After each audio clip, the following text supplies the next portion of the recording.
Abraham Maslow described in stratified layers needs that are basic for healthy living. He described them in 5 layers. They are the physiological need, which is the basic and most important according to him, followed by the safety needs, the love and belonging needs, the esteem need, and the self-actualization need.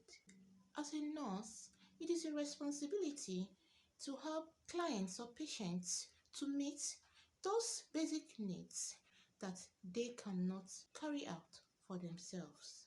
The Maslow hierarchy of needs is a useful way for nurses to assess and understand the needs and behavior exhibited by patients.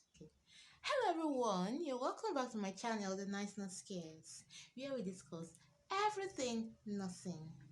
If this is the type of content that interests you, do not forget to subscribe to join our community of nurses that care. So, without wasting much time, let us continue. The physiological need is the most important need in the hierarchy because there are needs that are important to maintain and save life. These include oxygen, nutrition, water or fluid, elimination, shelter, rest, and sex. The responsibility of the nurse is to help those who are ill or those who are unable to meet these physiological needs. An unconscious patient will depend on the nurse for his physiological needs, which are basic to maintain his life. The ABCs of life: airway, oxygen, breathing, we function the airway for it to be patent. Circulation, we monitor the pulse, cardiac output, the blood pressure. Nutrition, tube feeding, toileting. While an infant will depend on the nurse for other physiological needs and the need for adequate temperature regulation. The second need is the need for safety and security.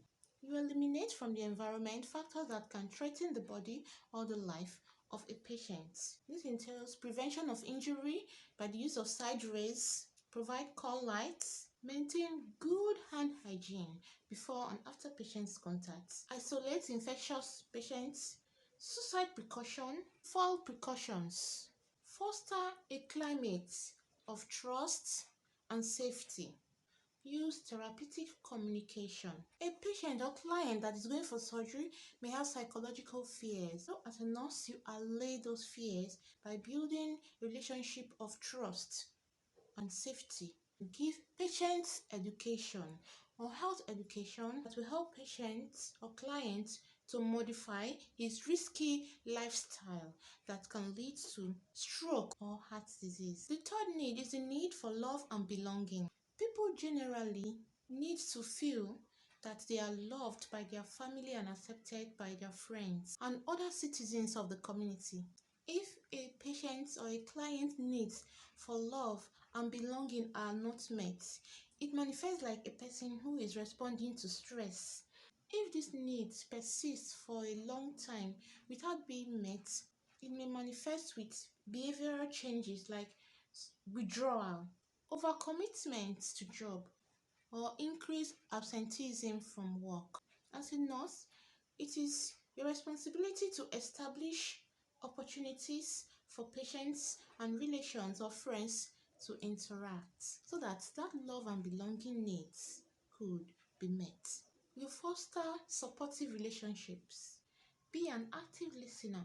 The fourth need is the esteem needs. People require a stable sense of self-esteem and the feeling that others hold them in high regard. When those needs are not met, the person feels inferior, weak, and helpless. Satisfaction of self-esteem need results in positive feelings. The individual feels self-confident and useful to his community.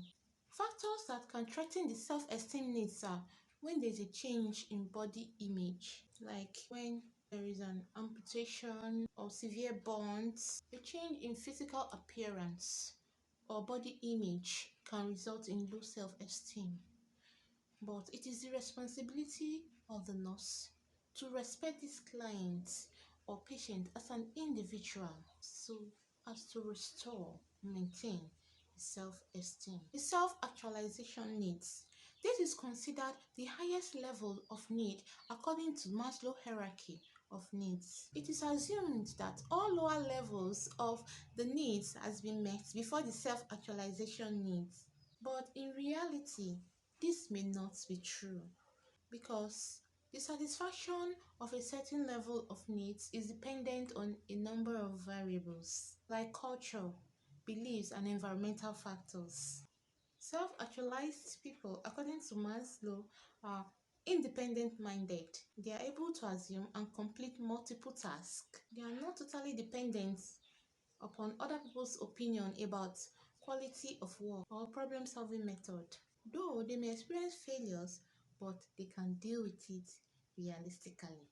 A self-actualized person may be threatened by illness, injury, loss of a loved one, change in status, and change in role. The individual may now become more dependent on others. The nurse's responsibility is to give the patient opportunity to fulfill his creative needs so that his self-actualized state can be restored. A recently added need is the aesthetic need, which include appreciation and search for beauty, balance, and form. Thank you very much for watching. See you in my next video. Do not forget to like, share, and comment. Thank you.